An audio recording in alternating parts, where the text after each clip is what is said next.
나왔어. 표정이 왜 이렇게 안 좋아? 무슨 일 있어? 이번에 이사 갈 집을 2개 찾았는데 둘 다 마음에 들어서요. 괜히 뭐 잘못 계약했다가 사기당하는 거 아닌가 싶기도 하고. 뭐 그런 거 가지고 고민을 해. 줘봐, 내가 한번 봐볼게.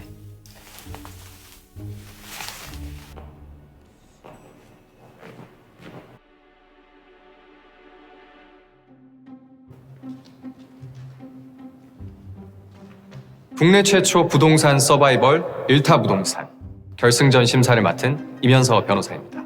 결승전 미션은 간단합니다.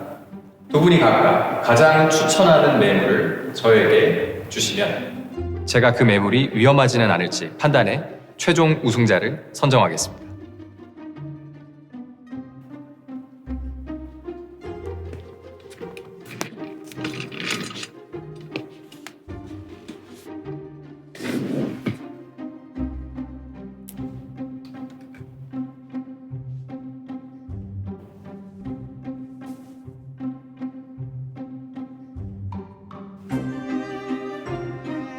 서류 가져다 주세요.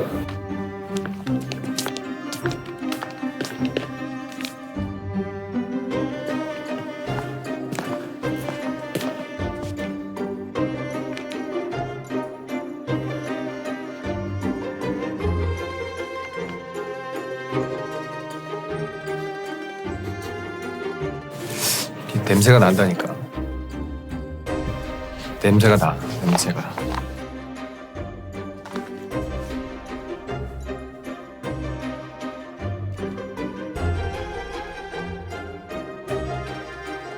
국내 최초 부동산 서바이벌 1타 부동산의 타이틀을 거머쥘 최종 우승자는 야, 됐다. 이걸로 하면 돼, 이거.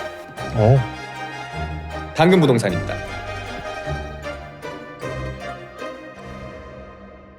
부동산을 누구보다 쉽고 정확하게 알려주는 이야기 1타 부동산의 진행을 맡은 저는 당근의 마케터 서민수입니다. 오늘 1타 부동산의 3번째 에피소드에서 다룰 주제는 전세 사기인데요. 계약하기 전 전세 사기를 최대한 예방할 수 있는 방법에 대해서 다뤄보려고 합니다. 전세 사기에 대해서 누구보다 확실하고 쉽게 알려주실 변호사 이면서님 모셨습니다. 네, 안녕하세요. 안녕하세요. 반갑습니다. 안녕하세요. 반갑습니다.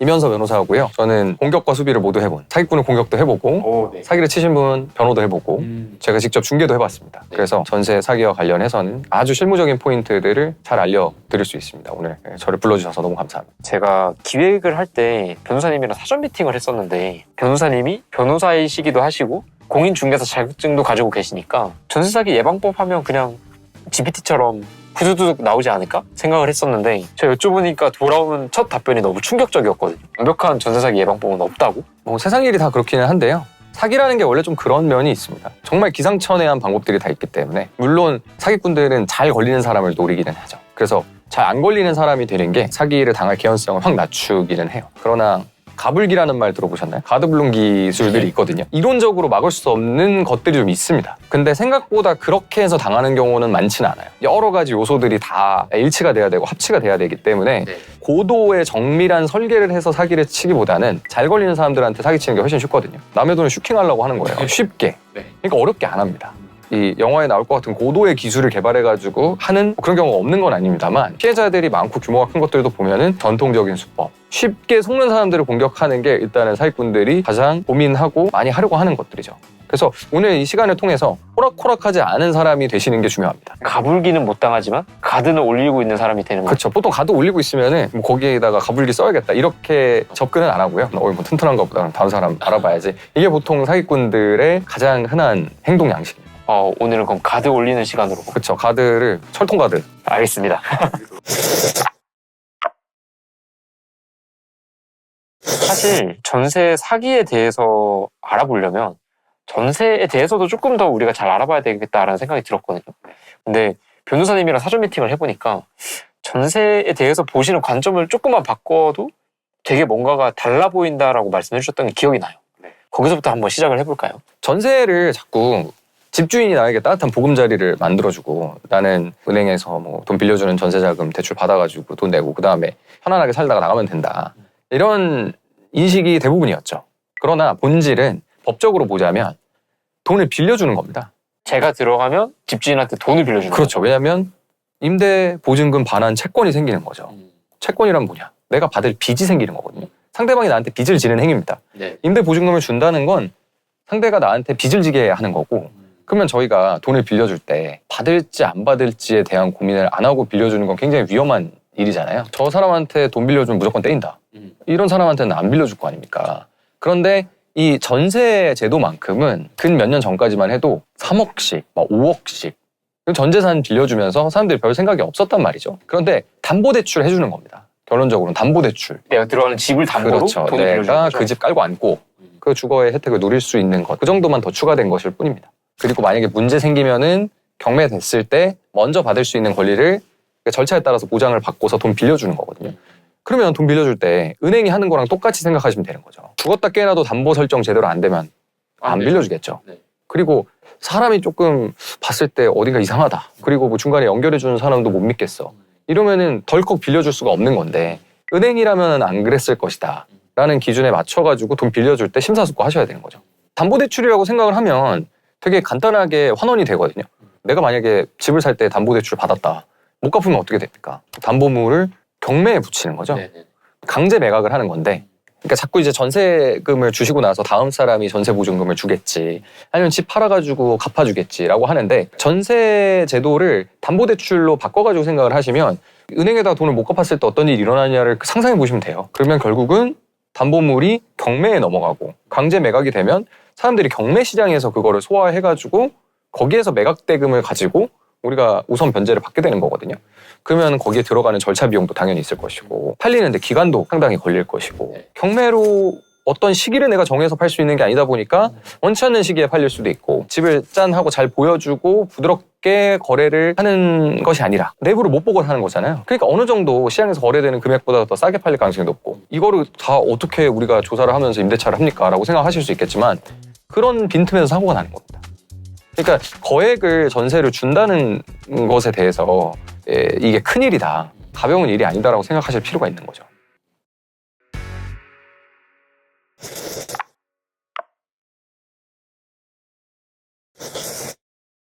전세 자체에 대한 이야기는 여기까지 하고요. 전세 사기 유형들에 대해서 알아보면 좋을 것 같아요. 진짜 대표적인 큰 사고 터진 유형들 위주로 설명을 드리면 될 것 같아요. 네. 그러니까 대표적인 유형들이 있고 근데 이게 앞으로 또 어떤 방식으로 발명이 될지 모릅니다. 굉장히 큰 사건 하나가 주범인 사람과 그 일을 도왔던 공인중개사들, 그게 아직 재판 중이고 결과가 나와봐야 합니다. 물론 이제 처벌될 가능성이 되게 높겠죠. 망가졌는데 계속 돈을 받은 정황이 있고 해서 피해자들이 굉장히 많은데 재판 결과가 나와봐야 된다고 말씀을 드리는 건 어디서부터 사기냐 이런 거는 다 인정이 될 수도 있고 어느 지점을 잘라가지고 그때부터 사기라고 판단이 될 수도 있고 한 거거든요. 그러면 이걸 도왔던 중개사들은 처벌을 받는 게 맞냐 아니냐. 되게 애매하네요. 그러니까 그 결과가 어떻게 될 건지는 아직 판단이 안 됐습니다. 제가 지금 크다고 말씀드렸던 그 사건이 이런 대표적인 전세 사기 수법인데 전세가가 매매가보다 높은 빌라를 고른 다음에 그걸 다 사들이고 매매가보다 더 높은 전세금 차액이 생기잖아요. 그 차액을 나눠 갖는 겁니다. 그 다음에 명의자, 바지한테 그거를 떠넘기고 날리는 거예요. 이게 하니까 소위 말하는 그런 빌라왕 사건 같은 사건 맞습니다.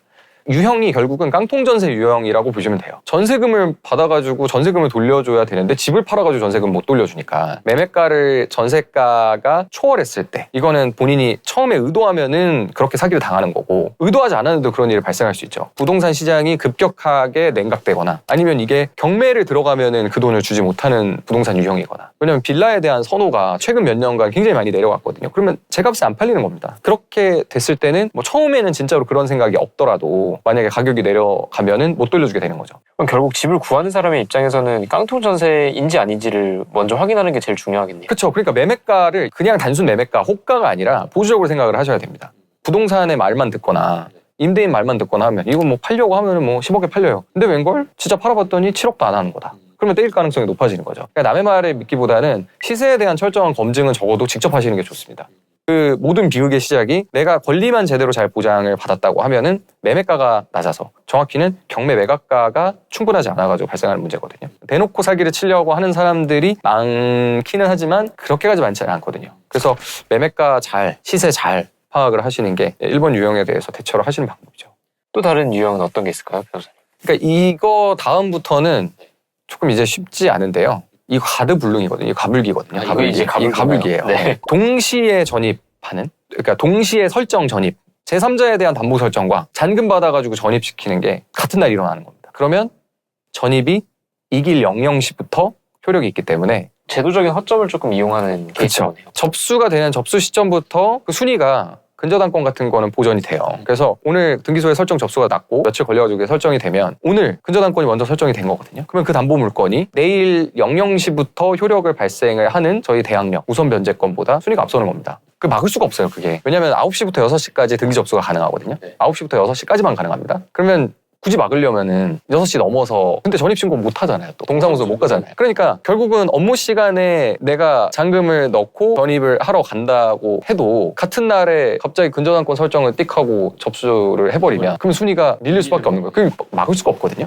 아, 이건 진짜 가불기네요. 네. 근데 거래 관행상 전입을 먼저 시켜주세요. 그러니까 또 쉽지 않죠. 쉽지 않죠. 네. 왜냐면은 돈을 안 받았는데 뭐 어떡하라는 거냐. 전입 날짜라도 그러면 먼저 해주세요라는 거는 한번 생각을 해보실 필요는 있습니다. 그게 제가 보기에는 조금 별스러운 요구가 아닐 수 있거든요. 제도의 허점이니까. 그래서 그거를 입법해가지고 법령 개정으로 바꾸겠다라는 얘기도 있었어요. 근데 아직 입법이 안 된 거고. 왜 어려운 거냐면 그냥 입장을 바꿔 보면은 돈을 빌려줄 때 담보 설정하는 사람들이랑 그냥 서로 입장만 바뀐 거거든요. 이거 완벽하게 극복하기가 쉽지 않습니다. 거래 관행 자체가 바뀌지 않으면. 그래서 전입을 뭐 날짜를 먼저 한다. 그러면 날짜가 먼저 전입돼 있는 거는 그거 가지고 대출을 못 받겠죠. 보통 전입세대 열람을 대출 당시 시점을 기준으로 하니까. 그래서 이런 것들을 알고 계시는 게 중요합니다. 근데 생각해보니까 뭐 전입을 먼저 시켜달라고 하면은 어느 정도 많이 해결될 것 같기는 해요. 전입을 먼저 했으니까 돈은 좀 하루 늦게 받으십시오.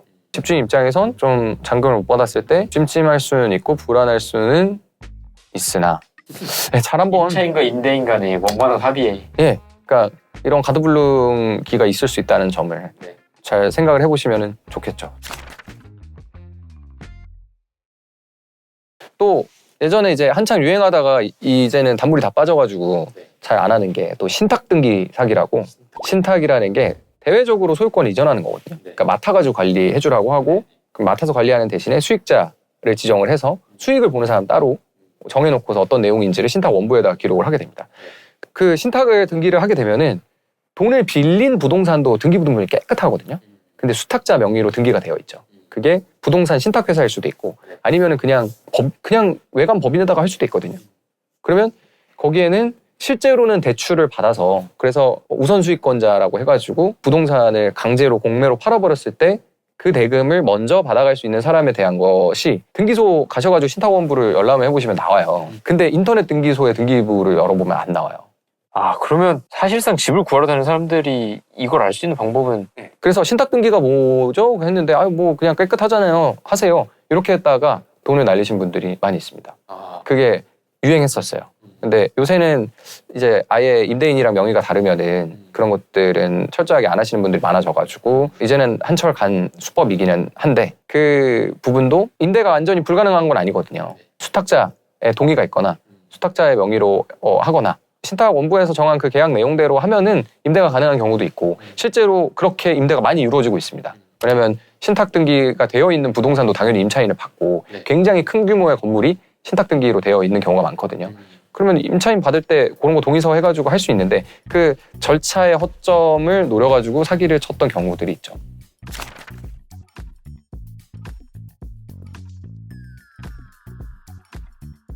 또 다른 대표적인 유형은 사람으로 이중계약하는 거. 대역을 세워가지고 주인이 아닌 사람을 데리고 와서 뭐 도장 같은 거 찍고 뭐하고 한 다음에 제3자의 뭐 계좌로 받거나 중개사의 계좌로 받아가지고 빼먹거나 이런 자잘한 사고들이 좀 있었죠. 들어갈 때 잔금을 내니까 잔금 내는 날 전까지는 볼 수가 없으니 계약금만 받아가지고 챙긴다고 생각을 하면 집이 인기가 많으면 2중으로 계약금을 3중, 4중, 5중 받을 수 있는 거죠. 그리고 뭐 잔금을 또 2번 받을 수도 있는 거고 뭐 다른 집 보여줄 수도 있는 거고 창의적이네요, 되게. 네, 엄청 창의적입니다.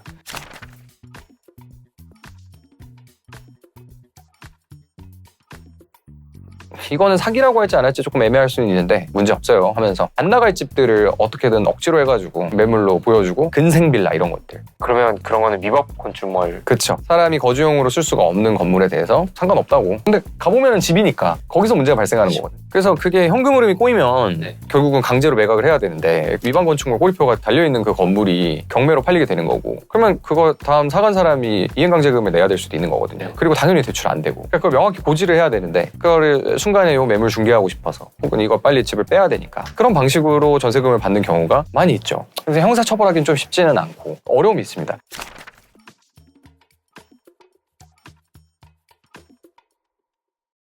전세 사기와 관련해서 그래서 이런 대표적인 유형들을 보면은 기업적으로 사기를 쳤을 때 되게 가슴 아픈 것 중에 하나가 피해자이면서 가해자가 될까봐 또 마음을 졸이는 분들이 되게 많아요. 왜냐면 내가 전세금을 받으려면 다음 사람이 돈을 줘야 되니까. 그러니까 다음 사람이 속아야 되는 거죠. 그런 과정에서 잘못하면 공범이 될 수 있거든요. 그래서 기업적인 전세 사기 수사에서 좀 난항이 있었던 이유 중에 하나가 피해자들이 적극적으로 진술을 안 해주는 경우. 중간에 돈을 받은 사람들은 진술을 잘 안 해주는 거죠. 그리고 오히려 그게 같이 속인 게 되면 같이 사기를 친 게 될 수 있잖아요. 그러니까 오히려 사기를 친 사람들한테 유리한 증언을 해야 되는 입장이 될 수도 있는 거죠. 복잡한 얘기들이 생겨나는 겁니다. 그래서 시장에서 그런 매물들이 그냥 인기가 떨어지는 게 맞고 거래가 안 되는 것들은 거래가 안 되는 게 맞는 건데 그러려면은 각각 시장 참여하는 사람들이 좀 정확하게 보고서 이건 매물 좋지 않다. 선호하지 말아야겠다. 이런 것들이 균형 잡히게 딱 균형으로 드러나야 되거든요. 근데 그게 여태까지 안 됐기 때문에 많은 비극이 일어났던 겁니다. 그냥 월세 사는 게 중개사를 보실 때도